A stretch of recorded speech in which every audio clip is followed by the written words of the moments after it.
new episode of Read, Remember, Repeat. And we kicking this show off, showing some love to Iron Mastery Academy. Shout out Doc Spills and Christopher Terry. They're teaching people how to learn and earn on the go and manage their own finances.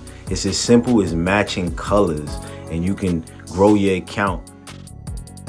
This is needed for the community and definitely for the culture.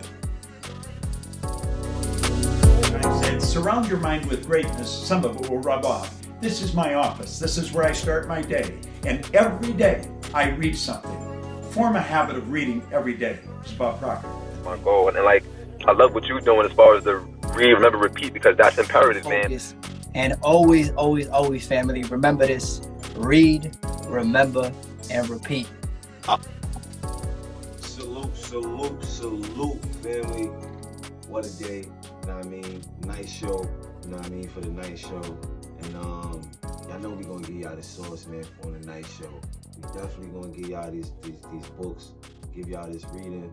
How was y'all day today? I hope everybody's day was 100. You know what I mean? My dreads getting long. I see them on camera. You know what I mean? I like that. You know what I mean? Everything takes time.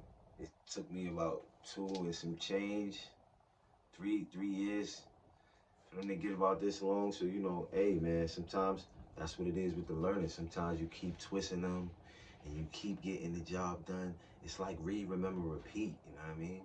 Keep repeating the process and it just grows, man. That's what it is, like the brain, man. You keep working out, you know what I mean? And you get bigger.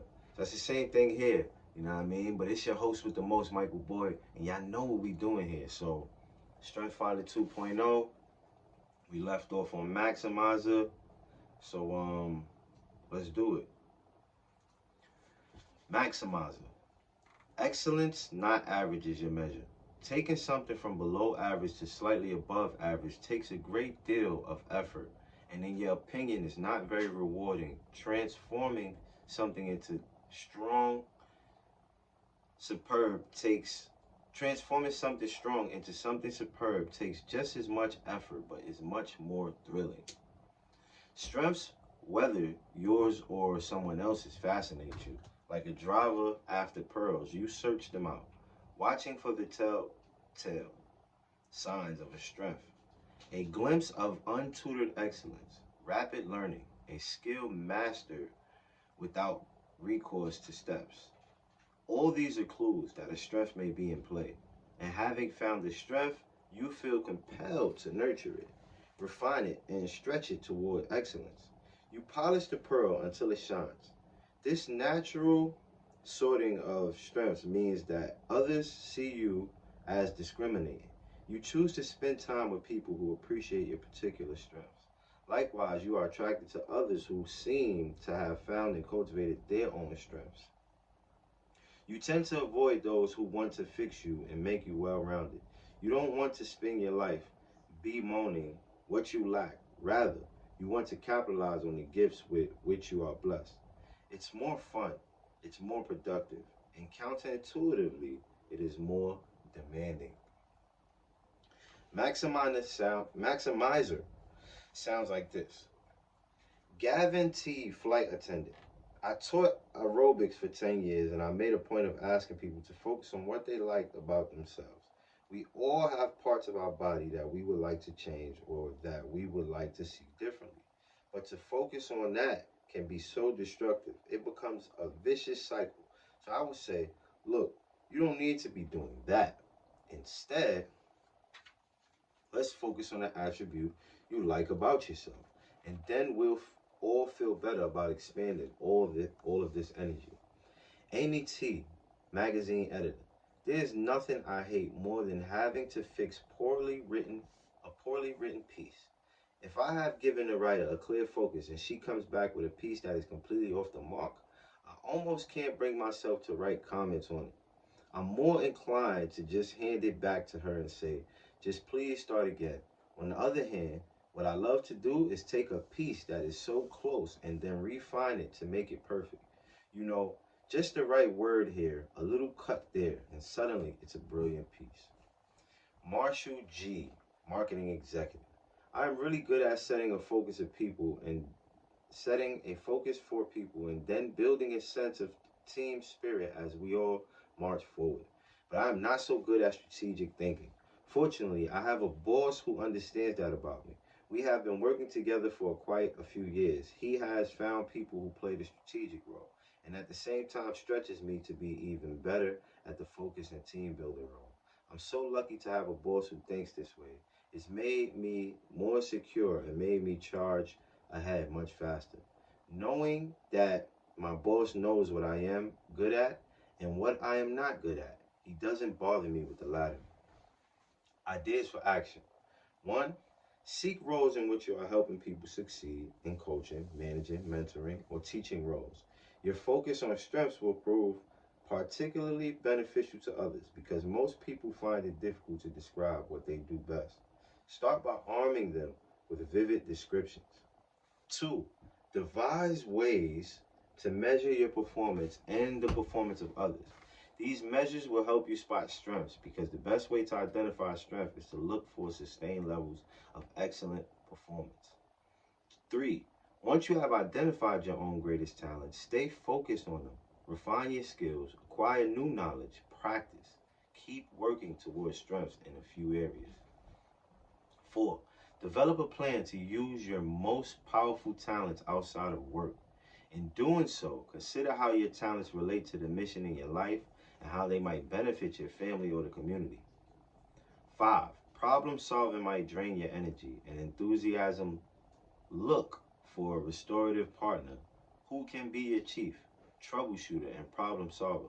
Let that person know how important your partnership is to your success. 6.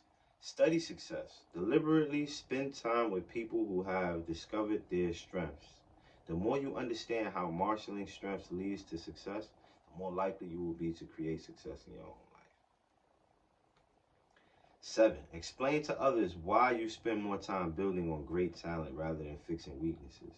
Initially, they might confuse what you are doing with complacency. 8.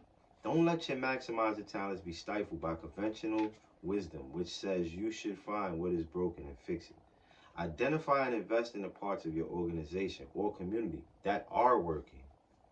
Make sure that most of your resources are spent in the build-up and build out of these pockets of excellence. 9. Keep focus on long-term relationships and goals. Many make a career out of picking the low-hanging fruit of short-term success, but your maximizer talents will be most energized and effective as you turn top potential into true and lasting greatness. 10. See if you can make some of your weaknesses irrelevant. For example, find a partner, devise a support system, or use one of your stronger talents to compensate for one of your weaker ones. Working with others who have maximizer.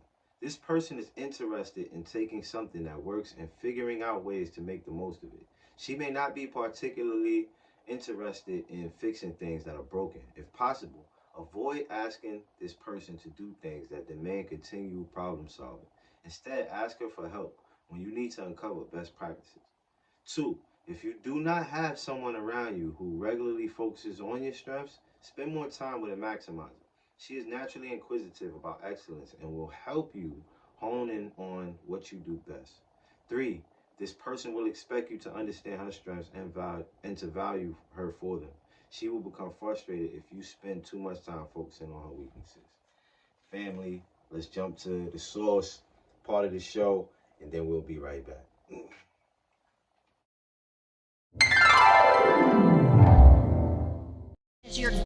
The imagination is your gateway from where you are to where you want to be. You should live in your imagination.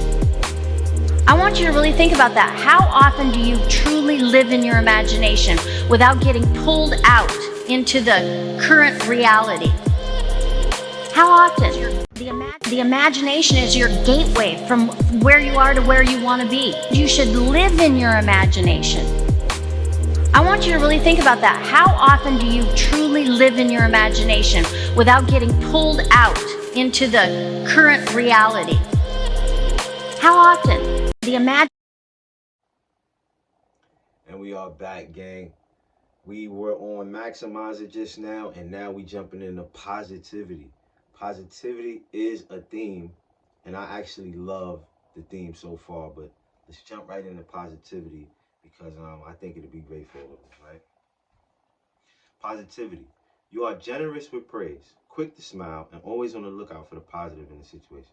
Some call you lighthearted. Others just wish that their glass were as full as yours seems to be. But either way, people want to be around you. Their world looks better around you because your enthusiasm is contagious. Lacking your energy and optimism, some find their world drab with repetition, or worse, heavy with pressure. You seem to find a way to lighten their spirit. You inject drama into every project. You celebrate every achievement. You find ways to make everything more exciting and more vital. Some cynics may reject your energy, but you are really dragged down. Your positivity won't allow it. Somehow you can't quite escape your conviction that it is good to be alive, that work can be fun, and that no matter what the setbacks, one must never lose one's sense of humor. Positivity sounds like this. Jerry L., flight attendant. There's so many people on an airplane that I have made it a point over the years to single out one or two on a flight and make it something special for them.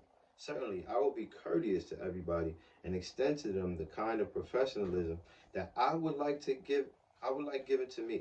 But over and above that, I try to make one person or family or small group of people feel particularly special with jokes and conversations and little games that I play. Andy B., Internet Marketing Executive. I am one of those people who love creating buzz. I read magazines all the time, and I find something fun. Some new store, new lip gloss, whatever. I will charge around telling everyone about it. Oh, you just have to try this store. It is so cool. Look at these pictures. Check them out. I am so passionate when I talk about something that people just have to do what I say. It's not that I am a great salesperson. I'm not. In fact, I hate asking for the clothes. I hate bothering people. It's just that my passion about what I say makes people think, gosh, it must be true. Sonny G., Communications Manager. I think the world is plagued with enough negative people. We need more positive people. People who like to zero in on what is right with the world. Negative people just make me feel heavy. In my last job, there was a guy who came into my office every morning just to unload on me. I would purposely dodge him. I see him coming and I'd run to the bathroom or go some other place. He made me feel as if the world was a miserable place, and I hated that. Ideas for action for a positive person. 1. You probably will excel in any role which you are paid to highlight the positives. A teaching role, a sales role, an entrepreneurial role, or a leadership role will make the most of your ability to make things dramatic. 2. You tend to be more enthusiastic and energetic than most people. When others become discouraged or are reluctant to take tasks, your attitude will provide the impetus to keep them moving. Over time, others will start to look to you for this lift. 3. Plan highlight activities for your friends and colleagues. For example, find ways to turn small achievements into events.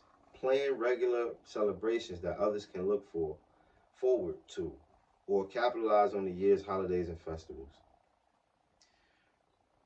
4. Explain that your enthusiasm is not simply naivety. You know that bad things can happen. You simply prefer to focus on the good things.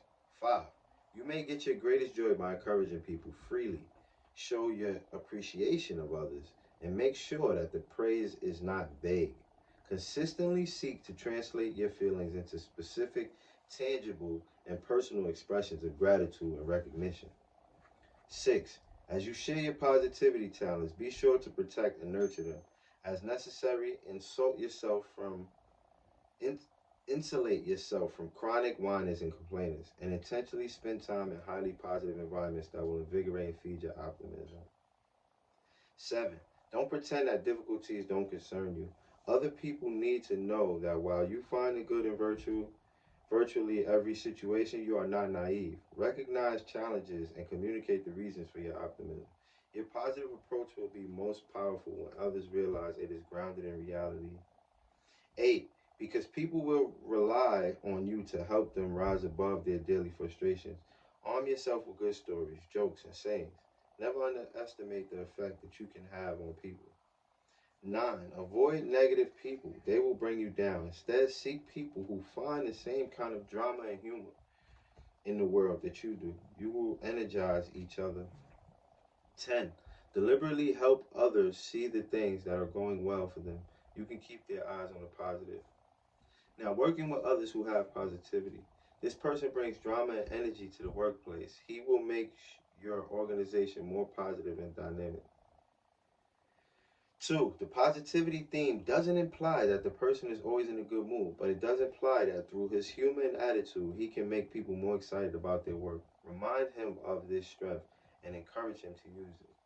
3, cynics will quickly sap the person's energy. Don't expect him to enjoy cheering up negative people. He will do better when asked to energize basically positive people who are simply in need of a spark. Family, positivity is everything.